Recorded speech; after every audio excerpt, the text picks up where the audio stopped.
Again, it's lovely to see all of you. And as usual, we'll start with a short mindful breathing meditation, watching breath mindfully for a few moments.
And we can try to have good intention, motivation for being here.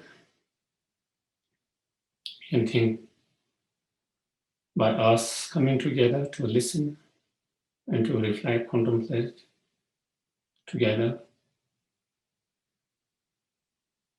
All of these become cause and condition to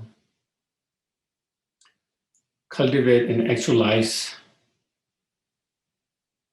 the compassion, the bodhisattva mind, and wisdom realizing emptiness within our mind.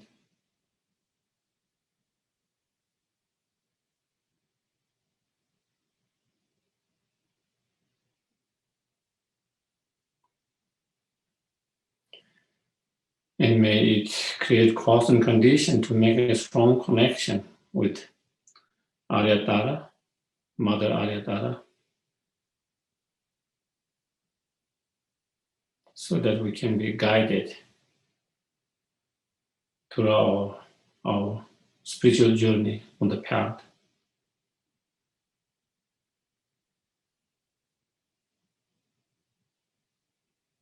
To guide, to help, to support.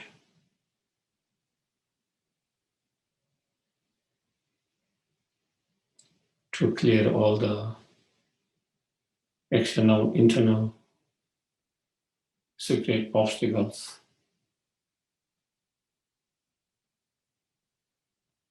To generate all the inner spiritual realizations. And to achieve fully enlightenment.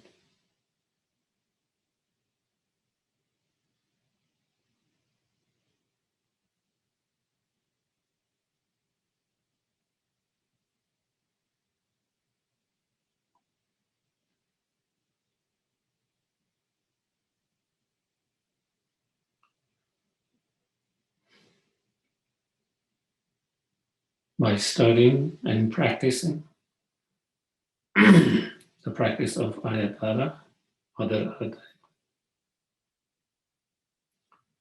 And through that connection, may we always be under the Mother Aryatara guidance in all our lifetimes until we achieve fully enlightenment.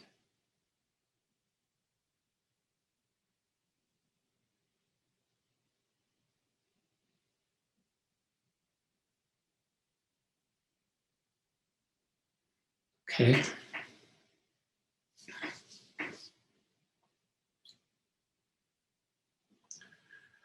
To the founder, the endowed, transcendental destroyer, the one born beyond the four destroyer, the completely perfect, fully awakened, perfect knowledge and equal conduct. So God, the Lord, the all supreme God, human being, with him, teacher of God, the human beings, to you, the complete and fully awakened one, the endowed, transcendental destroyer, the glorious conqueror, the subduer of the Shakya, clean, I prostrate, make offering and go for refuge. Homage to the Supreme Buddha, homage to Dharma, refuge, homage to the great Sangha, to all three ever devour, homage to all worthy of respect, bowing with bodies as many as all realms, atoms in all aspects with supreme faith like homage. Do not commit any non-virtuous action. Perform only perfect virtuous actions. Subdue your mind thoroughly. This is the teaching of Buddha. A star, a visual aberration, a flame of a lamp, an illusion, a drop of dew or bubble, a dream, flash of lightning, a cloud is sick condition, things as such. Through this merit, may sentient beings attain the rank of all seeing, subdue the four or false, and be delivered from samsara's ocean, perturbed by the waves of aging, sickness, and death.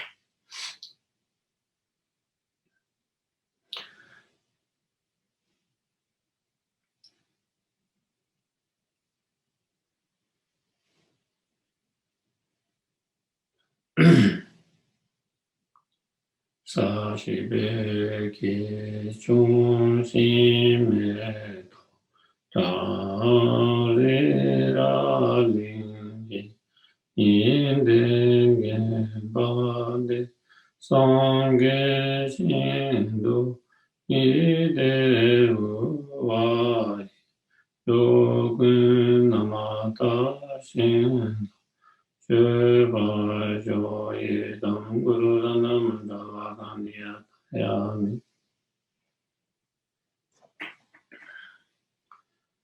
I go for refuge until I'm enlightened to the Buddha, the Dharma, and Supreme Assembly. By the merits I create to listen to the Dharma, I have become a Buddha in order to benefit all sentient. Sangye Shudan Kisonam Ma Chanju Badudane. Nagi Jujaki Besonam Dola Penja Sangye Doba. Sangye Shudan Kisonam Chanju. Nagi Jujaki Besonam Dola Penja Sangye Doba.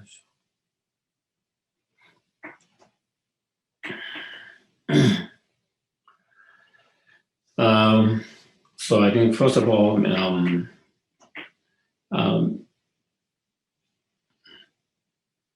I think this class will, on this practice will be only 3 classes. We were expecting more, but I think,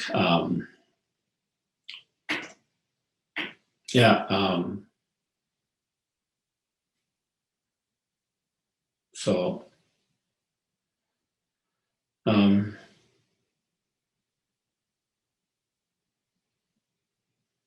I think few class kind of got, couple of classes got reduced because from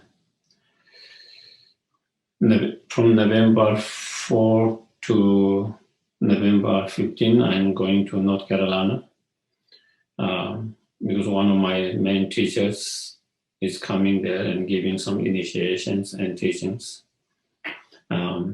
So I will be going there. So that is why I think, I will be kind of missing two Fridays. And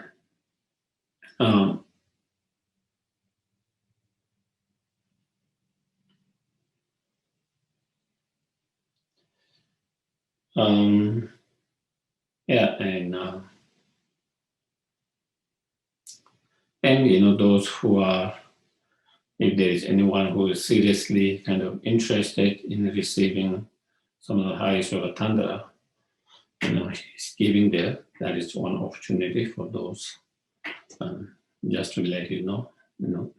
So anyway. So we'll be discussing about this particular Tara practice that TNL does regularly on Tuesdays, time to time. And so I think, so we'll be following that particular practice. And this practice is based on, Green Tara. And so again, Tara is known as Mother Tara,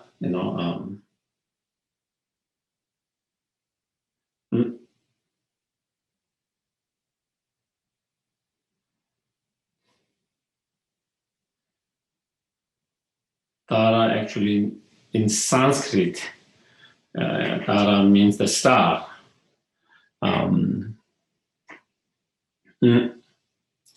And so Mother Aryatara is like the northern star that show us the path to enlightenment, those who are lost and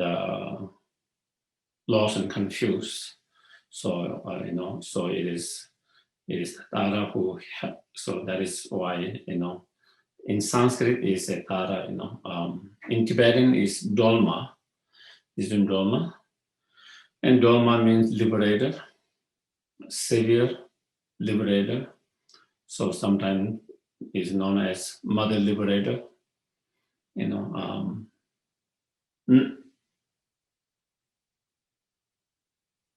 And like in the Buddhist Mahayana Buddhist scriptures, especially Vajrayana Mahayana Buddhist scriptures,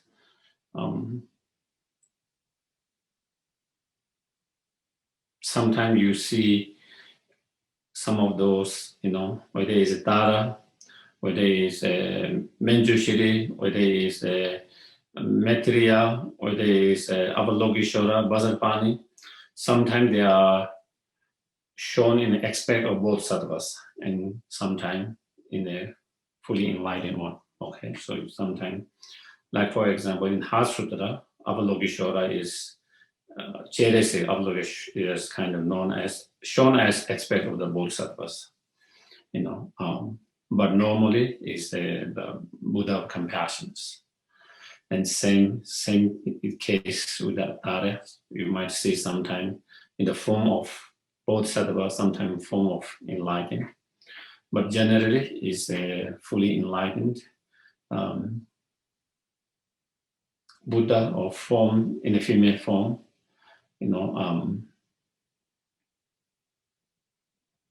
Generally, Tara is known as the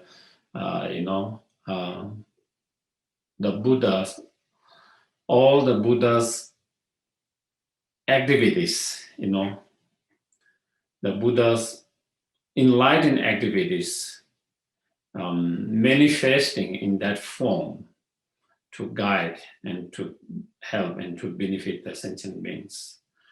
And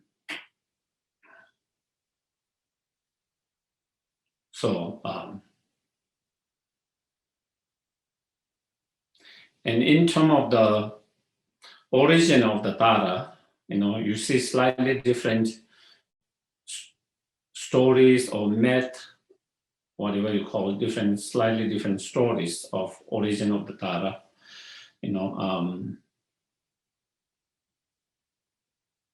According to one of the origin of the Tara, by one of great Tibetan master Taranatha around 18th centuries, in one of his writing, he explained about Tara before she became a bodhisattva and Buddha. When she was as a practitioner, then she came at many millions years ago, as a princess in the royal families, named as Ishidawa in Tibetan name. And at that time, one of the past Buddhas, I think it's Tuendrupa, Samgit. So she invited the Buddhas and his sanghas, and she offered, offering meals for many long time, and then she took the vows, bodhisattva's vows, from the Buddha, and actualize bodhicitta mind and take the bodhisattva vows from the Buddhas, And then at that time, some of the monks, the Sangha members, they told her, due to all the virtues that you have created,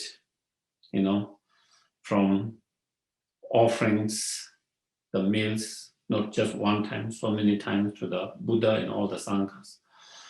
From generating the bodhicitta mind, from taking the both the vows and so forth, there is so much virtues to dedicate it. And then they said that you should dedicate to be born as a male so that you can continue in your path and achieve enlightenment. And the princess, Ishidawa, at that time, she said, you have misunderstood. And she said, this idea of classification of male and female is due to unenlightened mind. This idea or these classifications of this gender, male, female, and so forth, is due to unenlightened mind. And then she's told, there are so many male practitioners who have achieved fully enlightenment in a male form, and there are not so many of, and so then she said, I would rather take female form until I achieve enlightenment and continue to take as a female form, life after life, until I achieve enlightenment, and would also rather achieve enlightenment in that female form. So so that was her determinations. That was her determinations. So maybe she might be the first feminist. I don't know.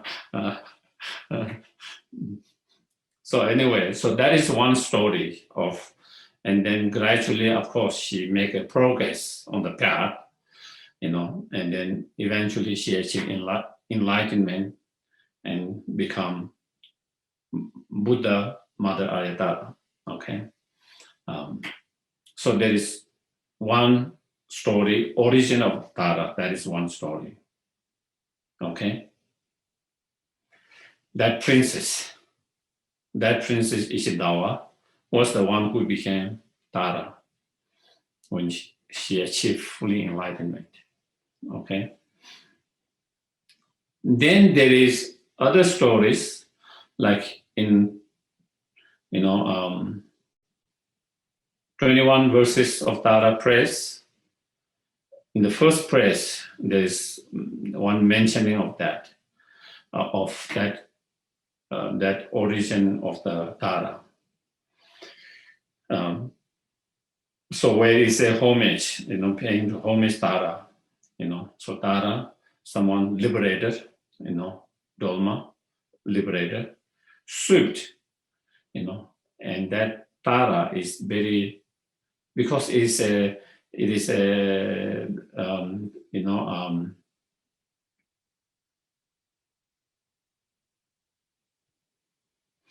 the activities or the actions or activities of Tara is much more quick and swift than other enlightened beings. Swift, is much more quick, much more swift. That her actions, her activities is much more swift than others. So that is swift. Heroic, because she destroyed all the maras, all the maras. And eyes like lightning, instantness, and is a wisdom eye, exalted wisdom eye, and it's like a lightning. In instant, that lightning can, kind of dispel the darkness in that one instant. In the same way, in one instant, that exalted wisdom eye can understand all the object, all the phenomena in one instant. Sprung from opening of statement of the Lord of Three-World Tear-born Lotus. So Lord of Three-World is here referring to Avalokiteshvara, the Buddha of compassion. Okay, the three worlds are, Naga, which are under the earth, the human beings on the earth, and then the God who are above, supposedly, so those are three worlds. So it's the Lord of three worlds is the Avalokiteshvara, the Buddha of compassion.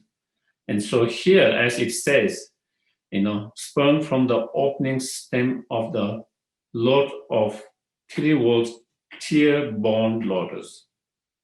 So one story is from Avalokiteshvara's tears, then lotus manifest, and from that lotus, then Tara manifest.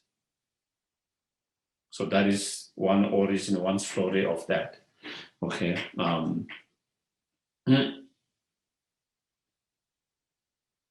In terms of, so according to that story, Avalokiteshvara, he's known for his incredible compassions, So as a bodhisattva, with such a strong compassions, he helped benefit, liberated so many sentient beings. And then when you try to see, how many sentient beings he had been able to elevate it, how much sentient beings he had been able to liberate it after all this, how much he has liberated, then it seems like that he hasn't changed much. Because sentient beings are limitless. It's like ocean, and he has been pouring a cup of water from, and even though it's thousands and hundred thousands and millions of water taken from the ocean, but still the ocean seems equally same as before, because the amount of being is so much. So that is how he felt. Even though he has walked and even though he has liberated so many, when he looked, it seems like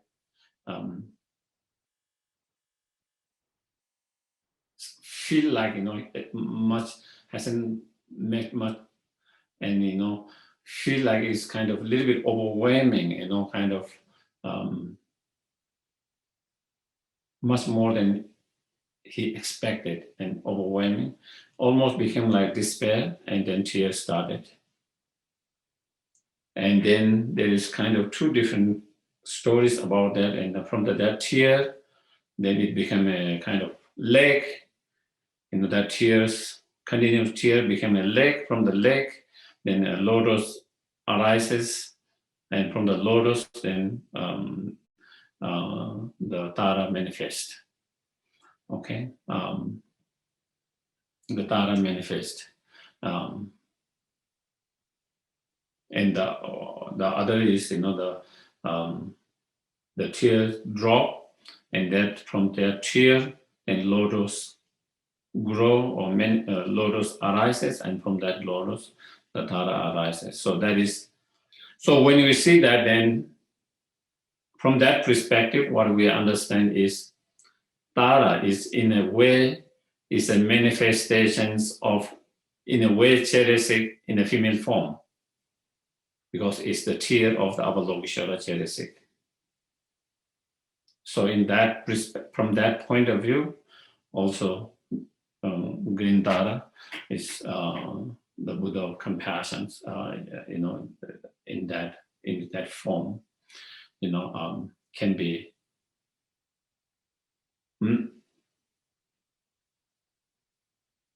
Another way of understanding is,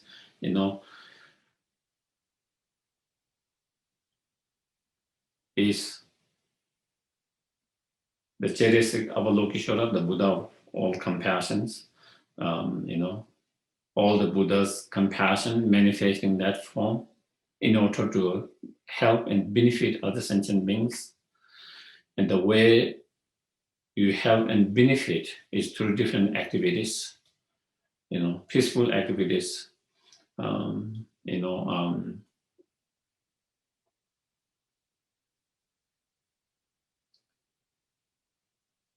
extensive activities, empowering activities, thoughtful activities, through different kind of activities, that is to benefit, help, liberate sentient beings. And so that activities that out of that compassions, the actions, the activity to liberate and benefit sentient beings is manifesting in Tara form, in that Tara form. And so therefore, Tara's, Mother Tara, known for her activities, enlightened activities, enlightened activities manifesting in that form. And then, of course, there are so many different Taras, most well-known green Tara and white Tara, most well-known popular, most well-known green and white Tara, and according to that story from one tier, right and left tier of Avalokiteshvara, from one, then it manifests green Tara, from one, it manifests the white Tara, according to that story, So sometimes it feels like there is kind of, when you hear those different stories, it's a little bit contradiction, isn't it? From one, we explain that she was a princess, a human being at a certain time, make progress on the path and become enlightened as a woman, in a woman form.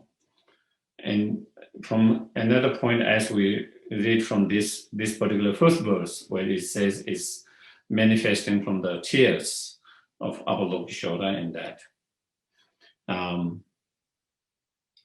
we can understand, there are two ways of explaining, conventional from conventional point of view and from ultimate point of view. And so the story about princess is more conventional point of view, and the story about from the tears of Avalokiteshvara is more ultimate point of view. And I don't see there is contradictions, for example,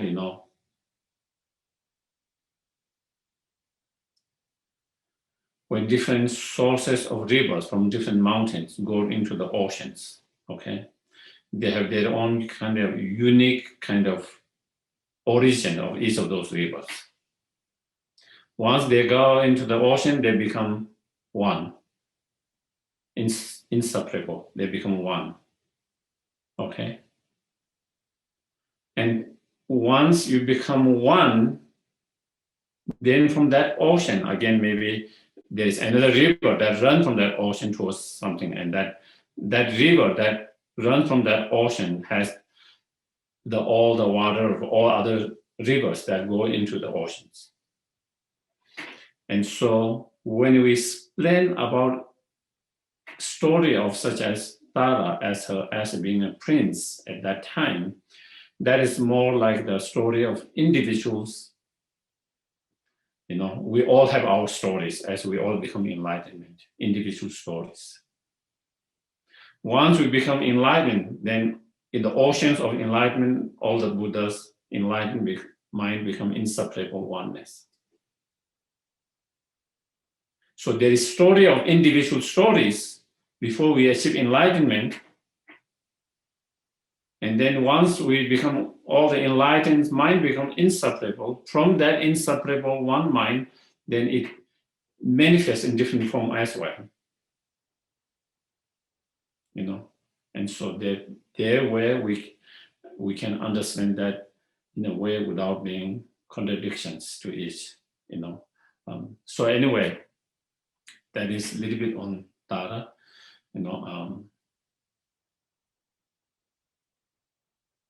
so most, and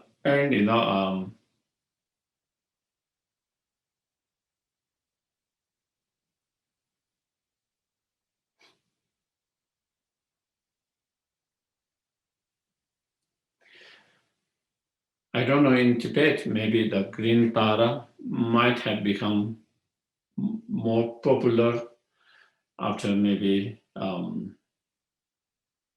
11th century, even though I haven't seen, but because of Adisha, because Tara was Adisha's main meditational deity, you know.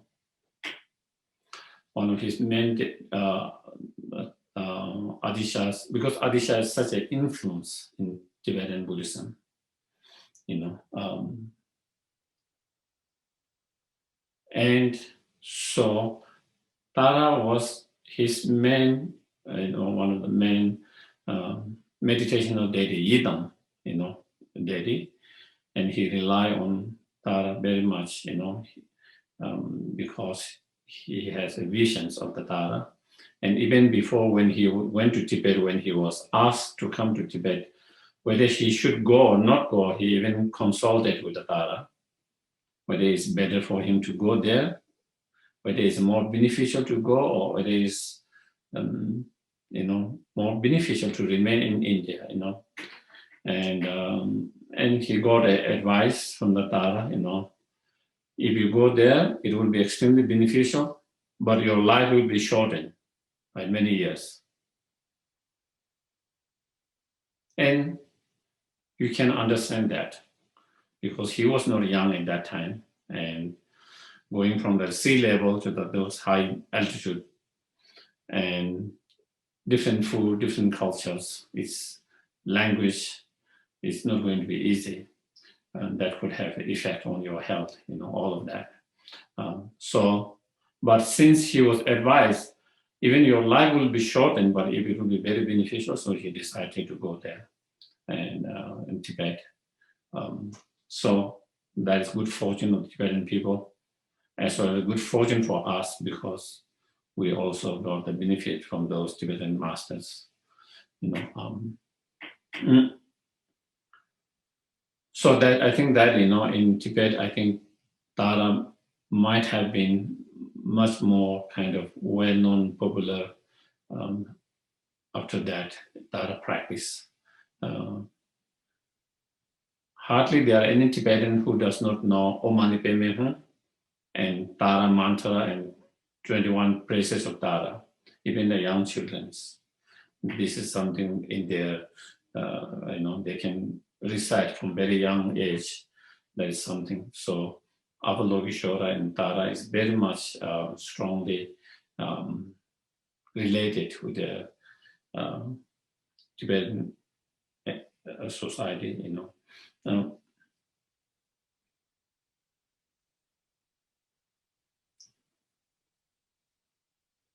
Also, there is a belief. You know, one of the most powerful king or empire of Tibet, Songtsen Gampo, King Songtsen Gampo, around 7th centuries. You know, he was one of the most powerful empire king Tibet ever had. That is, not only he controlled the whole Tibet plateau, but also, you know, to a certain degree, he has power on Nepal, certain part of India, certain part of China as well, Mongolia, in that time.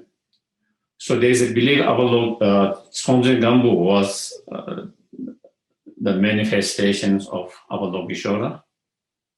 And two of his consorts, one from Nepal, Princess Bikruti, and one princess from China, Onchen, they are also, he married, and they are supposed to be manifestations or reincarnations of Tara.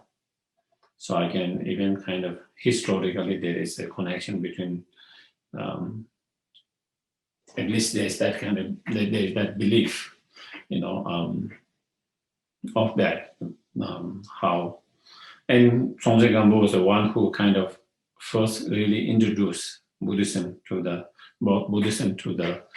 Tibet around.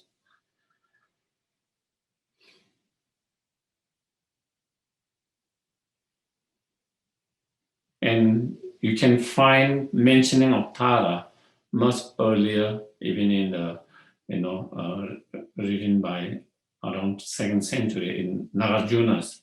They are writing about Tara by Nagarjunas, you know, in terms of writing. Those that has been translated in Tibetan from Sanskrit. So you can find about the practice of Tara even at that time, you know. And they have also found,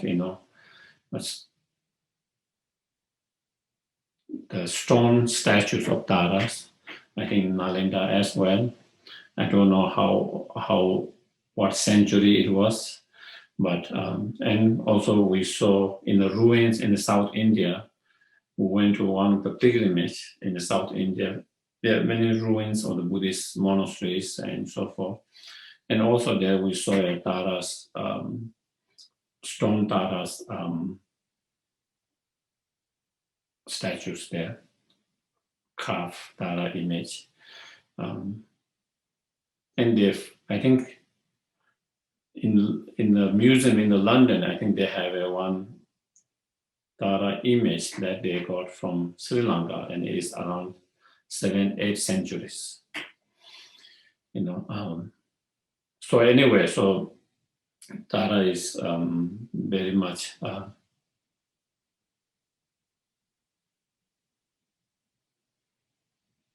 well known, and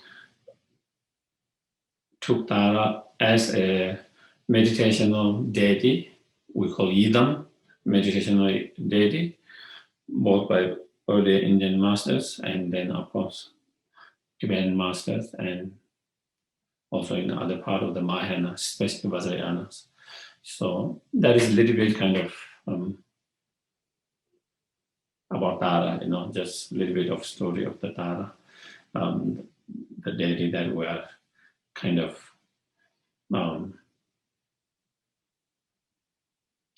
the practice is based on Green Tara here. So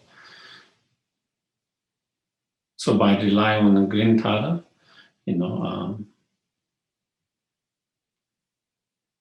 we can clear obstacles, external, internal, secret obstacles, especially obstacles to, cultivate inner qualities, spiritual realizations, in order to have a spiritual realizations, inner quality, inner realization, such as loving kindness, compassion, bodhisattva, wisdom realizing emptiness, the whole lumbering path, as well as the whole Vajrayana path, realization of that. We need to practice, meditate, contemplate, meditate practice. And in order to success of those practice meditations, there is always going to be some kind of obstacles, gross, more subtle obstacles, external, internal, secret. And we need to clear those obstacles. And so to clear those obstacles by relying on such as, Tara is very powerful by relying on Tara to clear those obstacles. So that we can have all these inner realizations, like Tara herself, just like the mother Arya Tara herself, who can have all same inner spiritual realization like herself. And she's very powerful to clear those obstacles. And so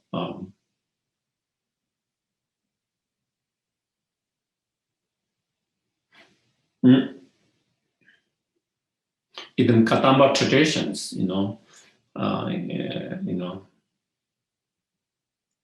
earlier Kadamba traditions, there were only kind of four deities of Buddhas. Buddha Shakyamuni, the founder, Avalokiteshvara, who is the Buddha of compassion, or Buddha of peaceful aspect, and there is, Miyowa, or Vasarpani, the Buddha of wrathful aspect, to dispel the obstacles, and then Tatara, the Buddha of activities, So there wasn't so many deities in their traditions. And later, Lama Tsongkhapa, on top of that, then he added Lama Zopa, our tradition, not the new Kadamba traditions, and that he added three highest yoga tantras devis, Guya Samaja, Chakra Sambara, and Yamataka, So normally in Kadamba tradition, there isn't too many deities that they,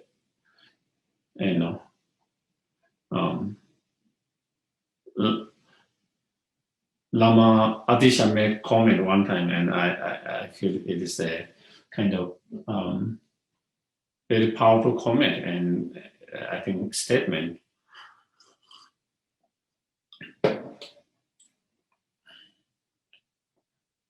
He said, "You Tibetans have so many deities, hundreds of deities, and you rely on hundreds of deities, but you cannot accomplish one deity." And he said, "We Indians rely on one deity and accomplish 100 deities."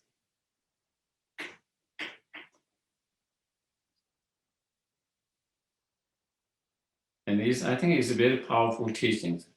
And because when you have so many deities, then our mind gets distracted. Or should I rely on here, there, here? Sometimes we feel, I should rely on this deity. Other times, I should rely on this deity. Or sometimes I feel like connected with this deity. Another time, I feel like connected with this. So basically, at the end, we do not feel any strong connection, any of them.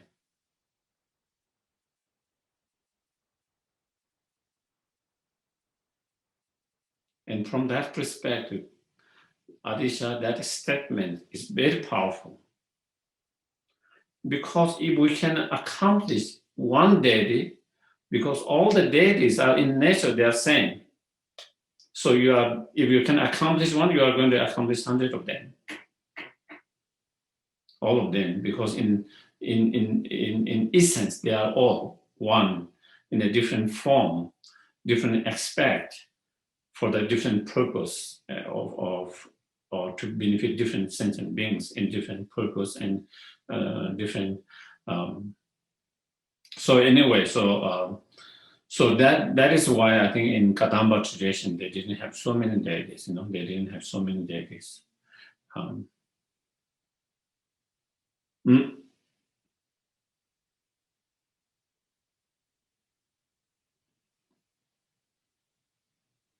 And so Tara was one of them. Tara was one among the four of them. Tara was one. So okay, and Grimtara. So that is a little bit about the background of Tara. Okay, and before we actually go to the practice itself,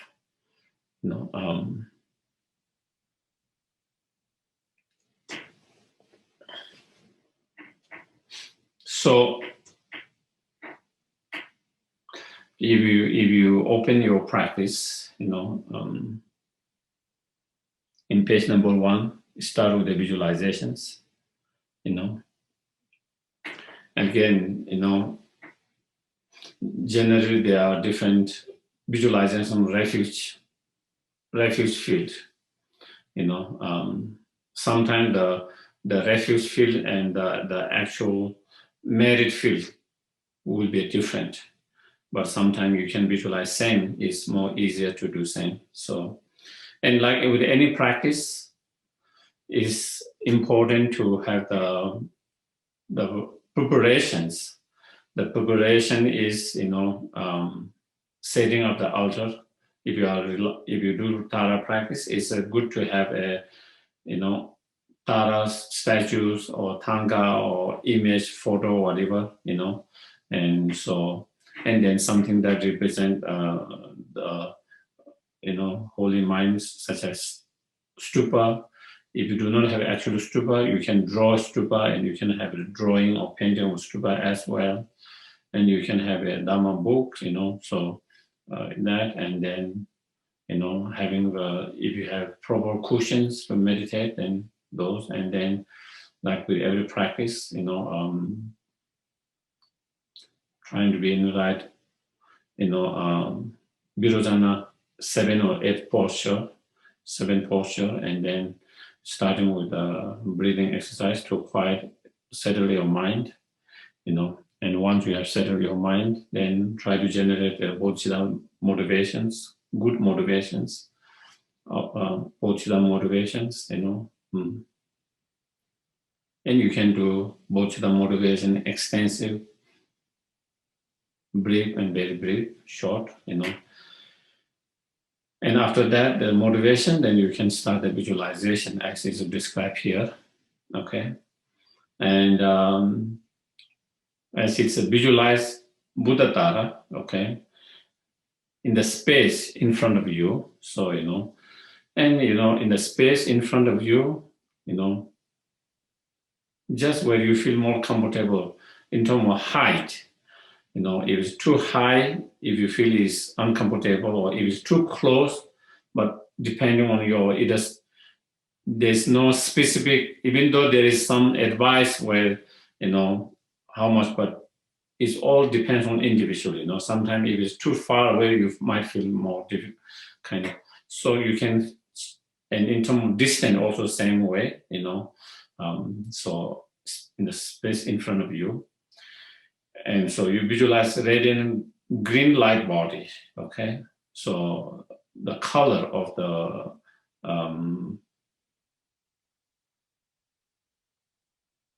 the Tara here is a green.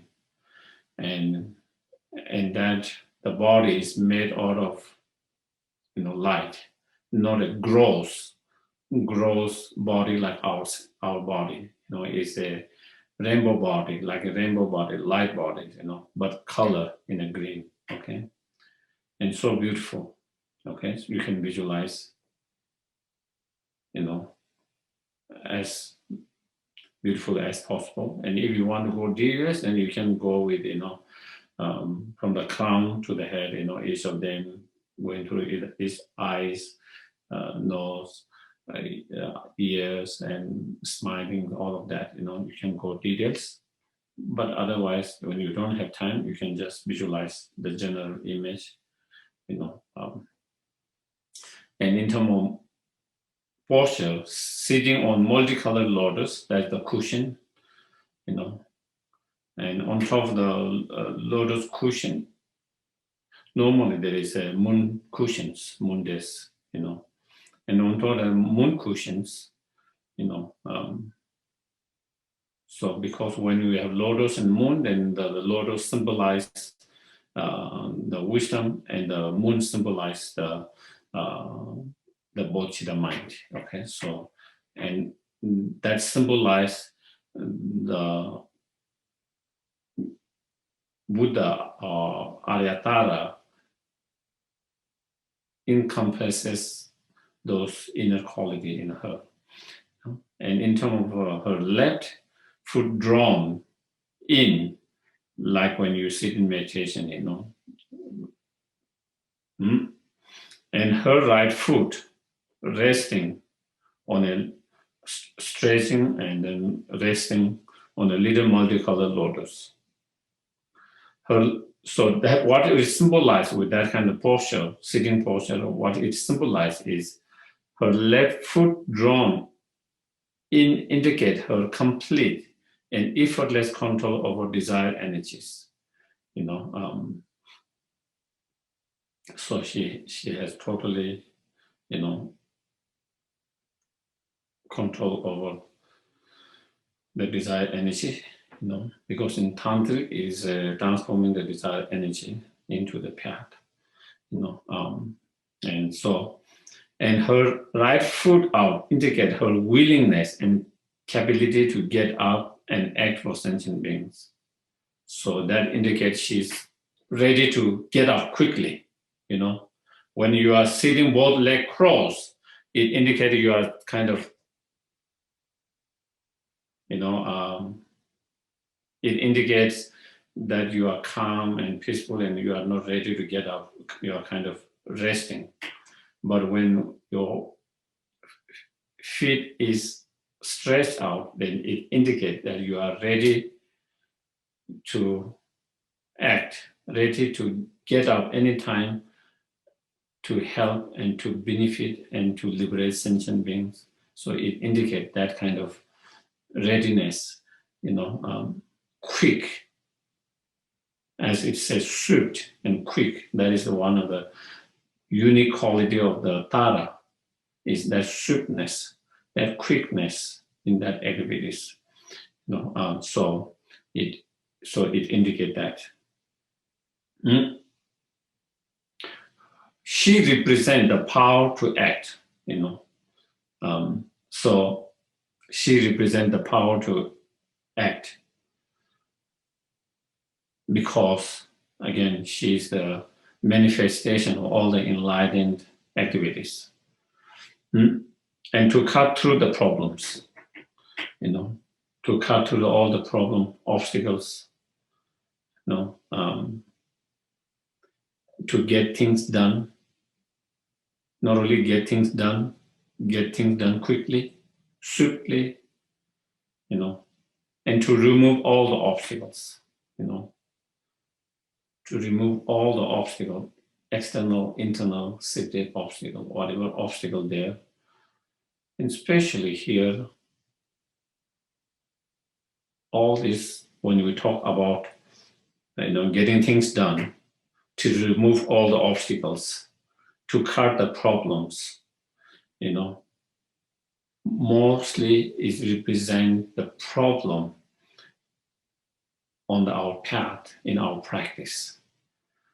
To get things done means, to be able to practice, without being kind of lazy, without putting it down, So our practice can be done, not only done perfectly, correctly, quickly, swiftly, and remove all the obstacles all the obstacles to actualize those inner qualities, those inner spiritual realizations. So we should focus more on that. Instead of just focusing on general samsaric problems, Do you get it? Sometimes we tend to focus too much on those things. Samsaric problem. When you have samsaric problem, when we have samsaric obstacle, then we remember Tara. Normally we don't remember the Tara. The moment you have some obstacles in your life, problem in your life, and those are samsaric problem and samsaric obstacle, then we tend to remember the Tara and to do the practice of Tara. So in that way, sometimes we lose the main purpose of this practice. The main purpose of meditational deity, relying on meditation deity, any meditation deity, and here Tara, to overcome those obstacles, is more to do our spiritual progress in our spiritual path. And sometimes we kind of totally get lost and not be in touch with that, and then we tend to take it for samsaric things,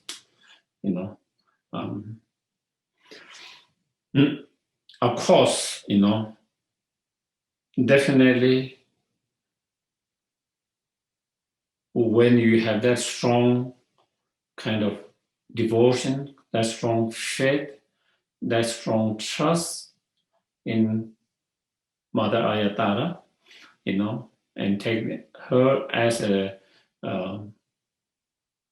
meditational deity, and if you create the connections and you engage in those practice, then of course, you create so much merit, so much virtues. And when you create more virtues and merit, and general obstacle will be clear. You don't have to think about it, it will be clear. General obstacle will be whatever problems, whatever obstacles, those will be kind of, for example, the one way that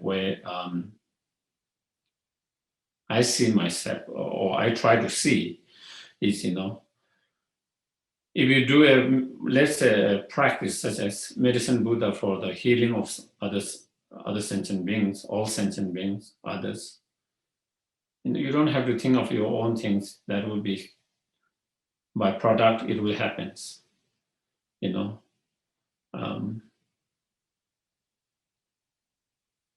It's just like when you have compassions, bodhisattva mind. When you think of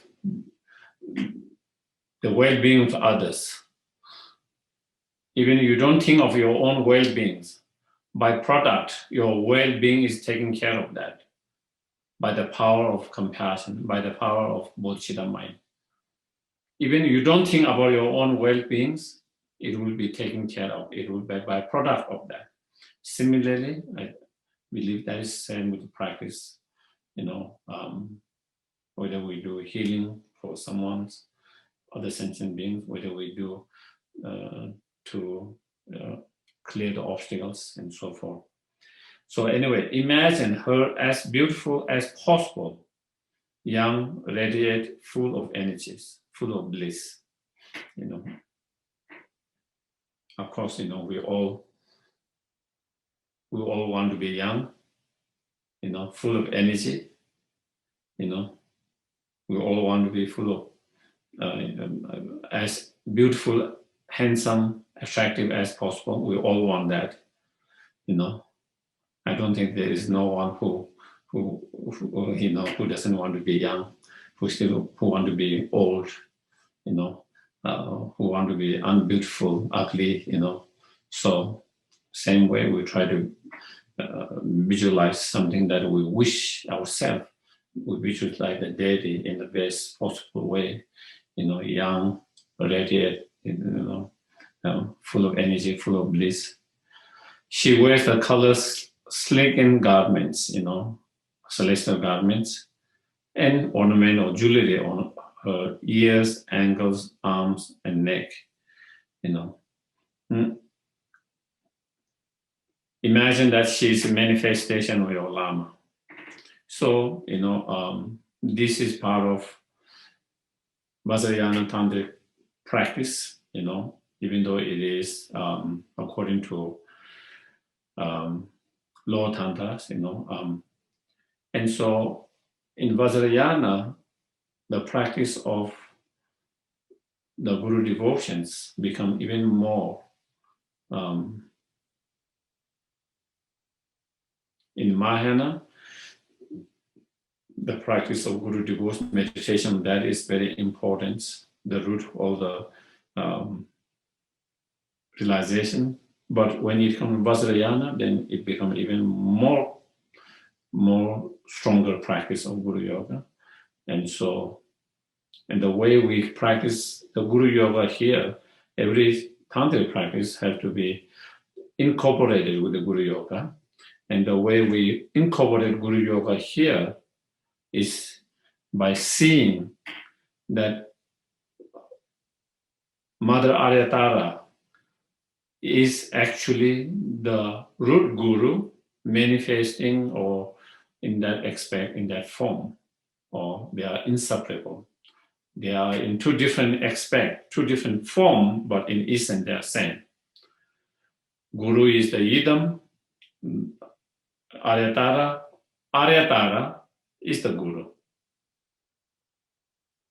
Sometimes the Aryatara manifests in the Guru's form aspect, sometimes the Guru manifests in the Aryatara's form, but basically they are the same.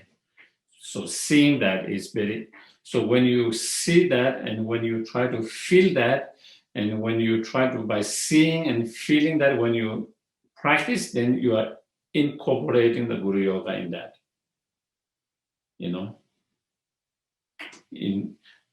without going so detailed. So that is one manifestation of your Lama or your Guru, especially your Guru.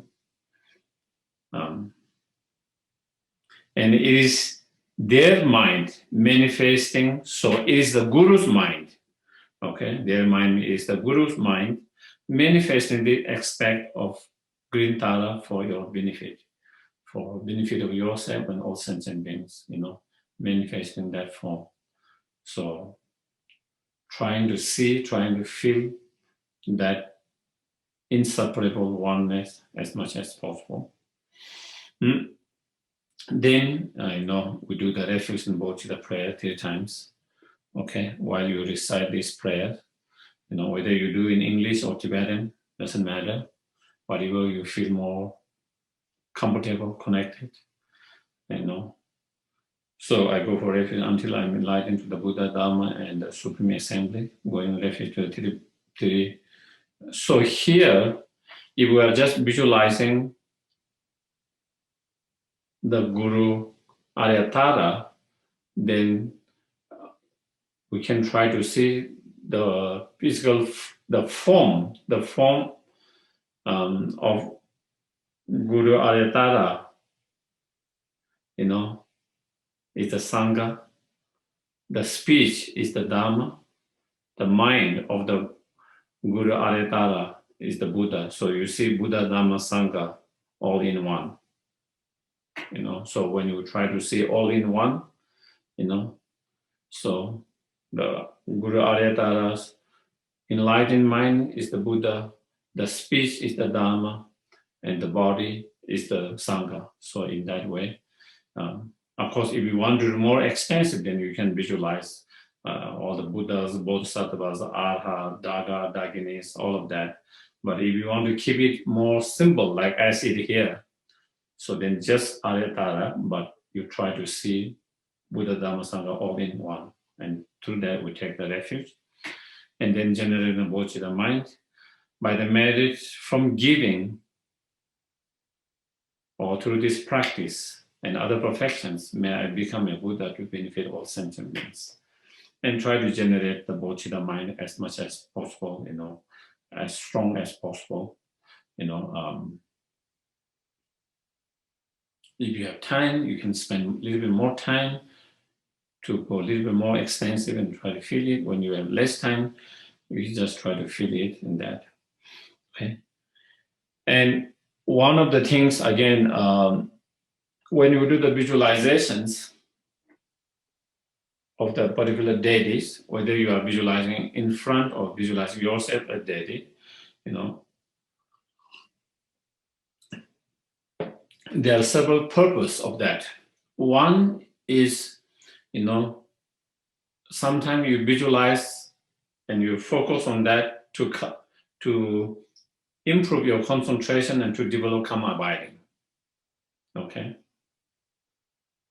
Especially in Vajrayana, when you try to develop samadhi or karma abiding, one try to do by using the object of that meditation, the Buddha's image, So whatever Buddha's image you might try, any Buddha's image, whether it can be Tara, it can be Avalokiteshvara, it can be Buddha Shakyamuni medicine, but it doesn't matter, whatever you choose, but you use the object that to develop karma abiding. There's one purpose of that.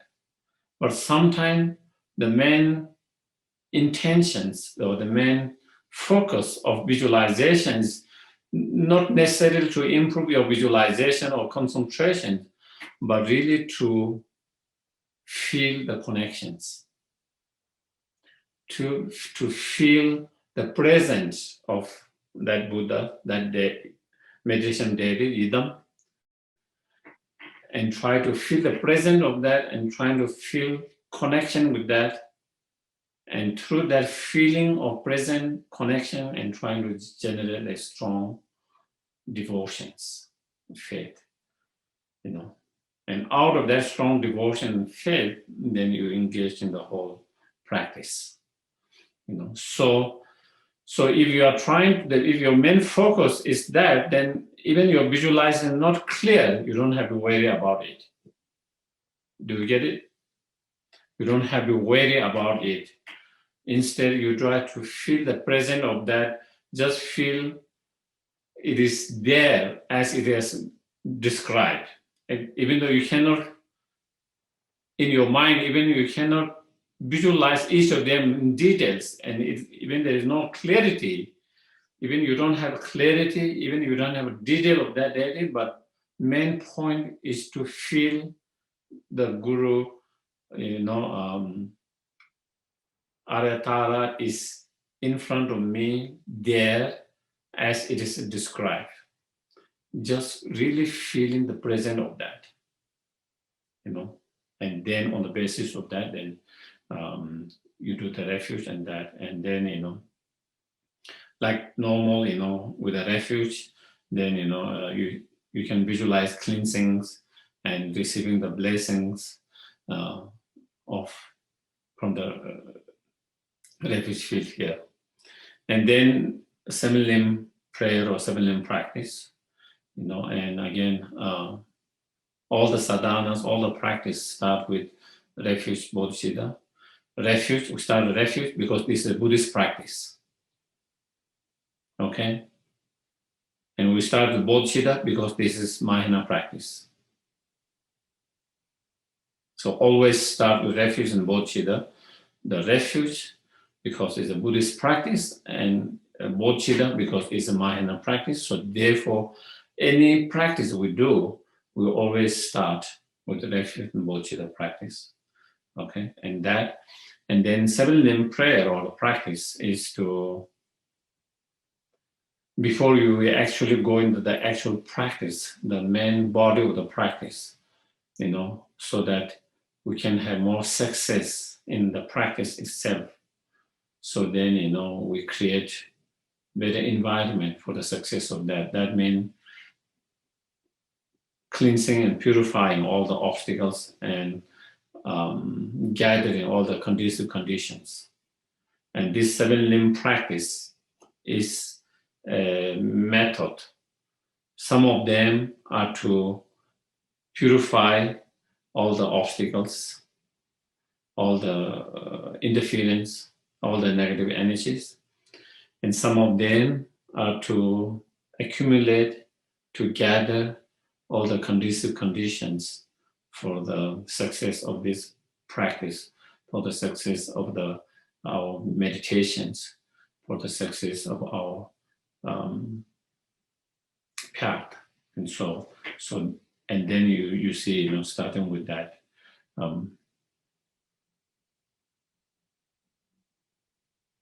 It is same when you are trying to plant any plant in your garden, creating the soil, making it free of all different obstacles and having good soil, then you can, whatever you plant, it will grow better. If you don't do that preparations just by planting, it will not grow well. And same in our spiritual realizations. And so, and the 7-limb prayers, first starting with the prostrations, regularly I prostrate with my body, speech, and mind, so it's prostrating into my body, whether you are full prostration, half prostration, or just folding your hand together and bowing down, that is prostration with your body. Speech, when you recite certain prayers, that is prostrating with the speech. And when you think of the, when you develop by reflecting the here Guru Aryatara's qualities of enlightened body, speech, and mind, and their kindness and so forth, then you generate strong faith, devotion. That is prostrating with the mind. So that is what it means. Referring, I prostrate with my body and mind. We prostrate with a faith, and by reciting certain prayer or prayers, and then bowing or that, and to those prostrations.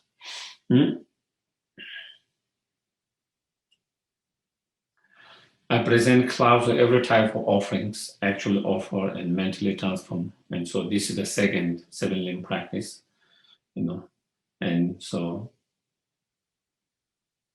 whatever offering we have arranged in our altar, whether you have the water balls, flowers, incense, lights, food, whatever, you try whatever you can afford whatever you feel comfortable, you try to arrange that. And then, mentally, we can visualize and multiply all these offerings, like Samavadana offerings. And each of those offerings multiply in our mind, imagining and visualizing and multiplying from 1 offering to 2, 2 to 4, 4 to 8, 8 to 16, and whole space field. That way we try to mentally transform and offer that.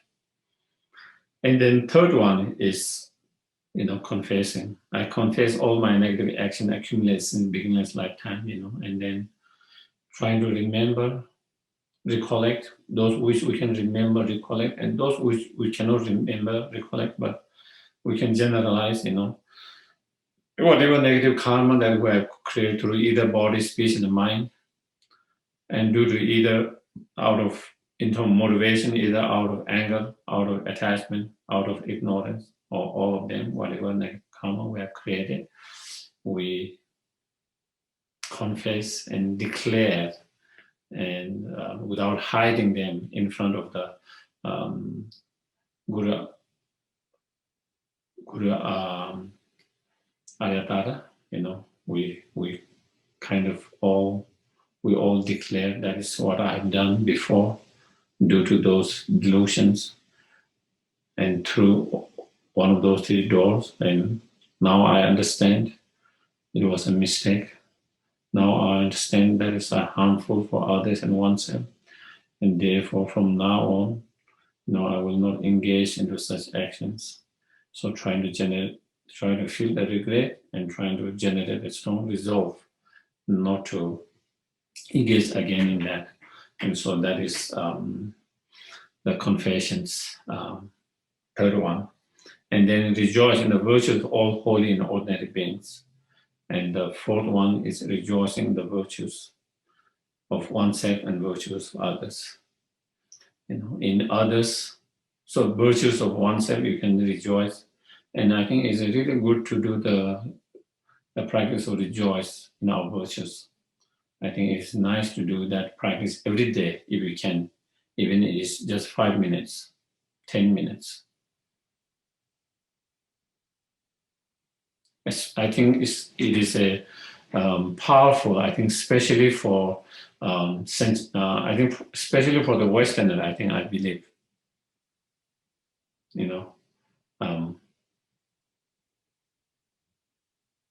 because in the West, people, for whatever reason, people tend to be more harsh on themselves. There's I don't know where it come from, why, and from what kind of, I guess it's from society, culture, but they seem to be more harsh on oneself. And, even when you become a practitioner, or even when you practice, still you feel I'm not a good enough, I'm not good practitioner, I'm not good Buddhist, I'm not good enough, this and that, so there seems to be a lot of quite harsh on oneself. And rejoicing the virtues of yours can be helpful to kind of recollect the good thoughts you had, compassionate thought you have had, good thought you have had on daily basis, on a weekly basis, monthly basis, maybe, for example, when we are watching a news or when we hear a news, we see the pain and suffering of sentient beings, and you really feel, I wish I could do something for them. I wish I could help them. Even we are unable, but at least we have that thought, I wish I could reduce their pain. I wish I could reach out. I wish I could solve problem. I wish they have less problem or they have no problems. I wish, so we have those positive thoughts, that's compassionate thought time to time. And so rejoicing those thoughts. And of course, sometimes not only we have those thoughts, then we try to be more kind, compassion in whatever way we can, even sometimes by keeping our prayer dedications, and sometimes go beyond that prayer and dedication. We try to help in actions in whatever way, and then, all the effort that we make to study the Dharma, and all the effort we make to study the Dharma, by reading, by listening, by discussions, by watching, and trying to apply as much as possible, trying to apply what we have learned, what we've studied, even though we are not successful all the time, but we are trying and we are putting effort to apply. Some days we are more successful, some days we are not so successful, but we are trying, and there's the intention. There is the intentions to be better persons, to be more kind and compassionate persons. There is the intentions to be more tolerant, more understanding, all of that. And so all this intention, all this thought, are positive thought, virtuous thought, and so there is a lot of things that we can rejoice about. And so if you rejoice those things, then, you keep in your mind, you don't forget easily. And so then when our mind gets a little bit down, then you also remember, oh, I'm not only today I feel down because I feel I'm very selfish, or because I feel I was very angry today, or because this and that. I shouldn't be angry, but I was angry today. I shouldn't be too selfish, but I was too selfish. And you might feel I'm so bad persons, so bad practitioners, because it feels like all you are is selfish and anger. But if you have rejoiced, then you also have access to those, and you say, oh, yes, I was angry today. Yes, I lost my mind in that moment. Yes, I was very selfish today, but at the same time, when you have access to all others, that because you have been rejoicing, you have been reflecting, contemplating, so that can balance your mind from becoming too negative of yourself. And so I think, rejoicing every day on your own virtues can be beneficial and helpful in that, and you don't need to do so much. You can do just 5-10 minutes, and you can do that practice while you are just lying down on the couch, on the chair, you can do that. Or while you are walking, whatever you do, you can do those reflection and rejoicing any times, So virtues of yourself and then others. And in terms of others, the holy, and as it is said in King of the Prayers, then if you have time, you can rejoice to the virtues of your gurus, rejoice the virtues of the Buddhas, bodhisattvas, arhat, and those who are on the path to arhat, and those who are not on the path, but the ordinary beings, even the ordinary beings, even they do not engage in the non-virtues all the time. They are also engaged in the virtues. And like everyone else, sometimes we engage in non-virtues, sometimes we engage in virtuous action through bodies. So rejoice in all of them, And then fifth, please remain until samsara ends. And then, requesting to remain in the samsara until samsara ends. Of course, in terms of Guru Aryatara, she will always remain until samsara ends, until each and every sentient being is liberated, whether you request or not request. From her side, whether you request or not, she will always remain until each and every sentient being is liberated, until samsara ended. But we have to make that connection from outside. And requesting from outside, we make that connections, karmic connections, so that we are able to receive, her blessings, her blessings and so forth. So.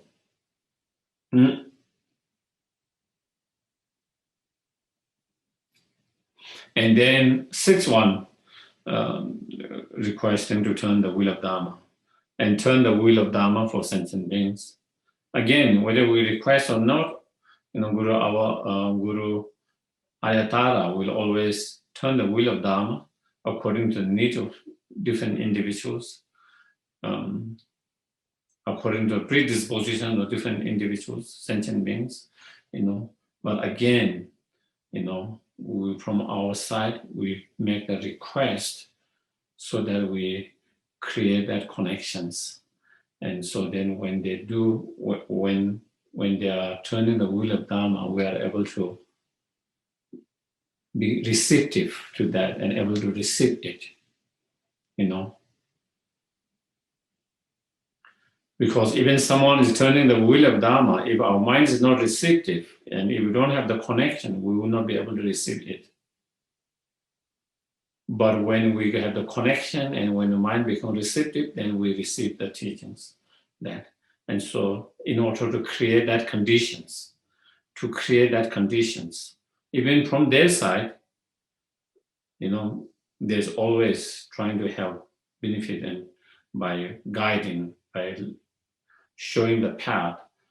But for us to be able to receive, we have to create the conditions. And so that is one of the practice is that, And then lastly, the 7.1, I dedicating all the virtues of myself and others to the great enlightenment. Then we dedicate all the virtues to achieve enlightenment so that we can liberate all sentient beings and lead them to that supreme enlightenment. So dedicating. And so that is the 7 practice. This is the short one, and then you can, you can do longer one, and sometimes when you don't know, you can do a very short one with the 4 lines that you find at the end of the hymn of the prayer. Chadava.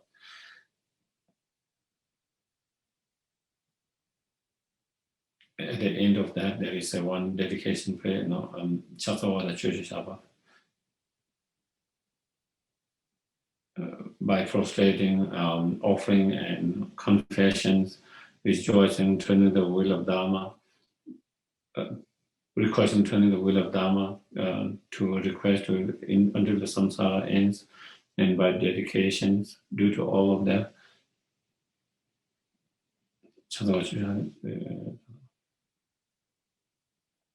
I dedicate all to the to supreme enlightenment. So we can use that verse if you don't want to do 7 limb very short, when you don't have time and very short, that can be also possible. And sometimes His Holiness does that a lot of times, especially when you give initiation and when we don't have time, then and we need to do the 7 limb practices, then sometimes He will do that one verse of that. So again, those are kind of, short versions when we don't have time. And that is one thing, we have to be flexible and not be overwhelmed. Do you get it? Sometimes when you go through all this sadhana, it seems like it's going to take 1 hour and I don't have time to do that, or seems like it's going to take half hour.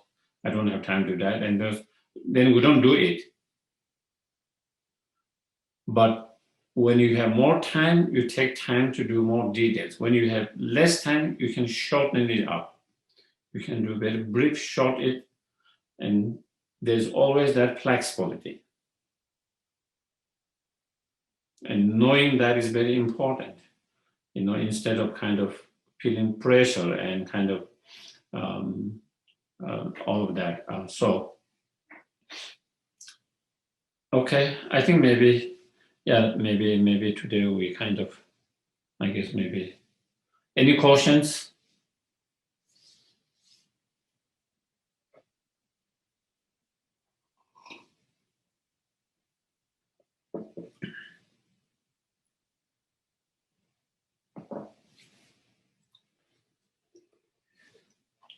Does anyone have any questions?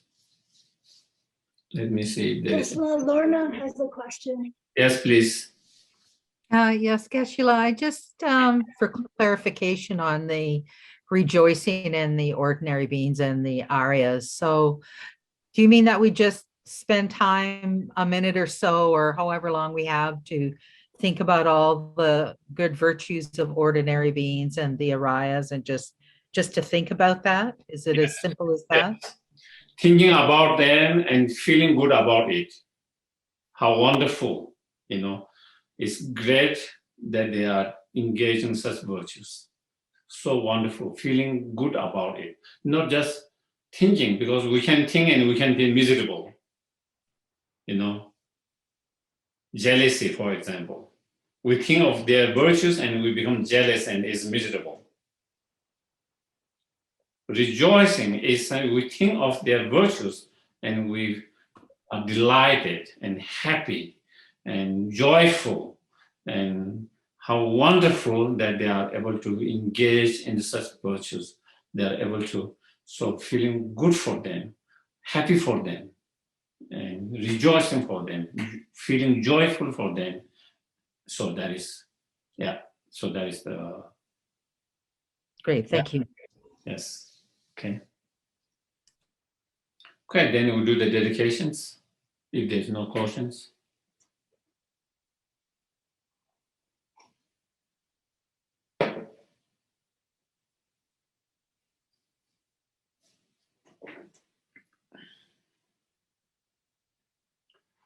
Gewadi nyodo da lama sangye do yone do chi kamale e sala kwe va sho chanjo sen cho rinpoche ma ke pa na ke kyu che Kewanya ba me ba yang, kong me kong do kewa sho.